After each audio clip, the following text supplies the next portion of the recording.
جہاں مساکین کی، یتیموں کی، غریبوں کی صحیح معنوں میں کفالت بھی ہوتی ہے، تعلیم بھی ہوتی ہے۔ حضرت عبداللہ ابن مسعود رضی اللہ تعالیٰ عنہ سے جب کسی نے پوچھا تھا کہ بڑا عالم کون ہوتا ہے، تو آپ فرمانے لگے جو رب سے زیادہ ڈرے وہ بڑا عالم ہے۔ اور دلیل انہوں نے یہ دی کہ اللہ کریم نے قرآن مجید میں فرمایا ہے کہ انما یخشی اللہ من عبادہ العلماء، اللہ کے بندوں میں سے جو عالم ہیں وہ رب سے ڈرتے ہیں۔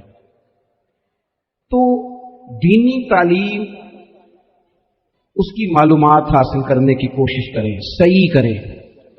قرآن مجید کی ایک آیہ کریمہ کا کچھ حصہ جو میں نے تلاوت کیا، اس میں اللہ کریم نے فرمایا اپنے محبوب سے، کہا وَقُلْ رَبِّ زِدْنِی عِلْمًا، اے محبوب آپ میری بارگاہ میں یہ دعا مانگیں، آپ یہ عرض کریں کہ اے رب میرے علم میں اضافہ کر دے، اے مالک میرے علم میں اضافہ کر دے۔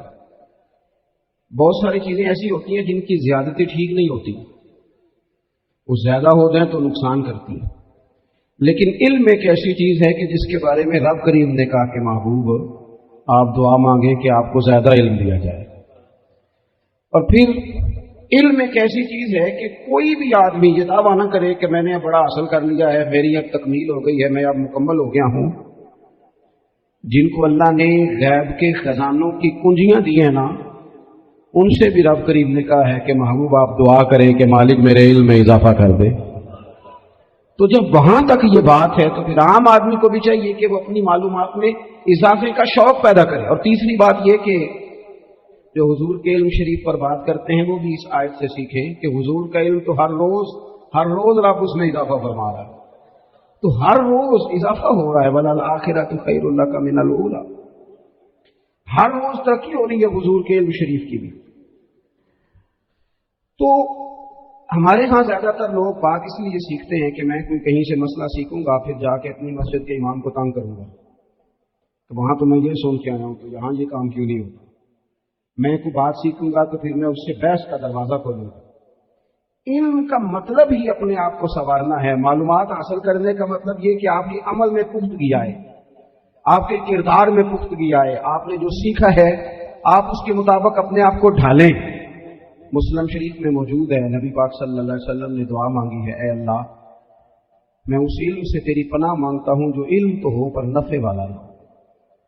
جس بندے کے علم نے اسے نفع نہیں دیا، وہ کچھ سیکھ نہیں سکا اسے، تو اس کا علم کسی کو کیا نفع دے گا جب خود سے اس نے۔ اور صوفیاء کرام تو فرماتے ہیں کہ جو لوگ بڑی معلومات حاصل کر لیں، بڑی باتیں سیکھ لیں، پنچایت میں کسی کو بولنے نہ دیں، گھر میں کسی کو بولنے نہ دیں، بہت سارے لوگ تو علماء کو بھی مشورہ دیتے ہیں، بڑی باتیں کرے لیکن عمل کے لحاظ سے بندہ زیرو ہو، تو اہل دل فرماتے ہیں اس کی صحبت سے بچو۔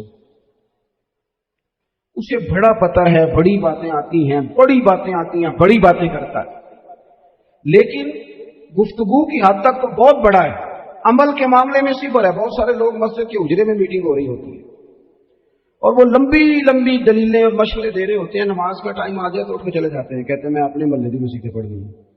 کئیوں کو کام یاد آ جاتا ہے۔ فرمایا کہ شخص کے پاس معلومات بڑی ہوں لیکن عمل کے معاملے میں بندہ زیرو ہو تو اسے بچنا کیوں؟ اس لیے کہ اگر پڑھا لکھا آدمی بے عمل ہونا تو وہ اپنی بے عملی پر بھی دلیلیں پیش کرتا ہے۔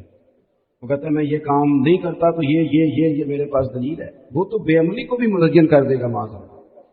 تو دینی تعلیم ایک تو حاصل اس لیے کرے کہ ہم نے اپنے آپ کو سنوارنا ہے، اور دوسرا علم کا شوق طبیعت میں ہو۔ دیکھیں نا، اللہ کے حبیب صلی اللہ علیہ وسلم نے فرمایا ہے کہ جو علم کے رستے پہ چل پڑا وہ جنت کے رستے پہ چل پڑا ہے۔ جمعوں میں، محفلوں میں کانوں کے ذائقے کے لیے نہ آئیں، اس لیے آئیں کہ میرے علم میں، میرے عمل میں یہ کوئی اضافے کی بات بنے گی، میں کوئی نصیحت حاصل کروں گا تو میرے دل کا زنگ اترے گا۔ ہمارے ہاں یہاں لوگ مزے کے لیے آتے ہیں اور آج کل لوگ فوٹو کے لیے آتے ہیں۔ ان دو کاموں سے نکل کر خالص اصلاح کی نیت سے علم کا شوق، ہمارے ہاں تیزی سے ایک حرکت کی گئی، علماء کا وقار خراب کیا گیا اور لوگوں کو دینی علوم سے دور کیا گیا، اور اس میں بعض بیچارے واعظین اور خطباء نے بھی کردار ادا کیا جب جعلی پیر کی تعریفیں کھول کے کی، اور اسے پتہ نہیں کہاں تک یہ اسٹیج ہوتے ہیں نا، ان میں کوئی بندہ اچھا لگے بھی تو اس کے لیے دعا کرنی چاہیے، تعریفیں نہیں کرنی چاہیے. تعریفیں اس کا کوئی فائدہ نہیں ہے. اس بندے کو تو دعا کا فائدہ ہے. اگر آپ کو اچھا لگ رہا ہے تو اسے دعا دیں، اس سے زیادہ کچھ نہیں کریں. اور ہمارے ہاں جناب وہ نقیب محفل بیچارے کی شامت آ جاتی ہے اگر تعریفیں تھوڑی کرے تو کہتے ہیں تو نام ہی نہیں لینا ہوتا. اور بھائی اس کے نام لینے سے آپ کا قد اونچا ہوتا ہے. تو علم اور عالم ان دونوں چیزوں سے قوم کو دور کیا گیا. دینی تعلیمات کا فقدان ہے. جو میٹرک تک لوگ 60-70 کتابیں پڑھ جاتے ہیں انہیں بھی قرآن پاک ٹھیک سے نہیں پڑھنا آتا.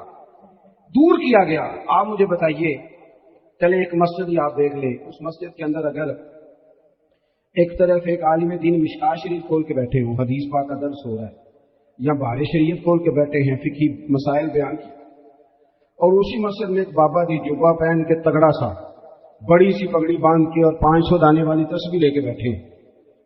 اب ایک بندہ اندر آتا ہے تو وہ کدھر جائے گا؟ عالم کی طرف کہ بابا جی کی طرف؟ وہ کیوں جا رہا ہے بھلا بابا جی کی طرف؟ وہ اس لیے کہ ہم نے اسے یہ بتایا ہی نہیں کہ جس طرح سبحان اللہ سبحان اللہ سبحان اللہ پڑھنا عبادت ہے نا، اسی طرح دارابا پڑھنا بھی عبادت ہے. اسے ہم نے بتایا نہیں کہ جب تک علم کے رستے میں رہنا بھی عبادت ہے. جب تک اسے یہ سمجھ نہیں نہ آئے گی کہ جس طرح وظائف کی کتاب پڑھنا عبادت ہے، اسی طرح مشکاہ شریف پڑھنا بھی عبادت ہے، حدیث بخاری کا درس لینا بھی عبادت ہے، مسلم شریف کی احادیث پر اپنے اساتذہ سے بیٹھ کر دروس پانا بھی عبادت ہے. جب تک یہ پورا مزاج دیکھے نا، نبی پاک صلی اللہ علیہ وسلم نے فرمایا رات کی ایک گھڑی بھر دین سیکھ لینا ساری رات نفل پڑھنے سے بہتر ہے. اب ہمیں سمجھنا چاہیے کہ کتاب پڑھ کے بھی بندہ رب رسول تک پہنچ سکتا ہے. کتاب و سنت رستہ آسان کرتے ہیں، لیکن ہمارے ہاں کیا مزاج دیا گیا ہے؟ بابا جی کے پاس چلو ضرور جائیں بابا جی اگر میرے کہیں تو منع کوئی نہیں کر رہا، لیکن جو سوچ ہمیں حضور نے دی ہے ہم نے اسی سوچ کے مطابق اپنے معاملات کو ترتیب دینا ہے نا. اب ایک بات میں نے آپ سے پوچھی اور آپ نے کہا قوم ساری بابا جی کی طرف جائے گی. حدیث پاک اس طرح ہے، اللہ کے محبوب مسجد شریف میں تشریف لائے، دونوں جانب لوگوں کے حلقے بنے ہوئے ہیں، لوگ بیٹھے ہوئے ہیں. ایک حلقے میں لوگ اللہ کی یاد کر رہے ہیں، ذکر ہو رہا ہے. ایک حلقے میں بیٹھ کے ایک عالم کتاب و سنت کا درس دے رہے ہیں، ایک صحابی اور باقی سن رہے ہیں. خاص توجہ کریں نوجوان میری بات پر. رسول کریم صلی اللہ علیہ وسلم دونوں کے بیچ کھڑے ہو گئے اور کریم نے فرمایا دونوں محفلیں خیر کی ہیں، دونوں ہی حلقے خیر کے ہیں.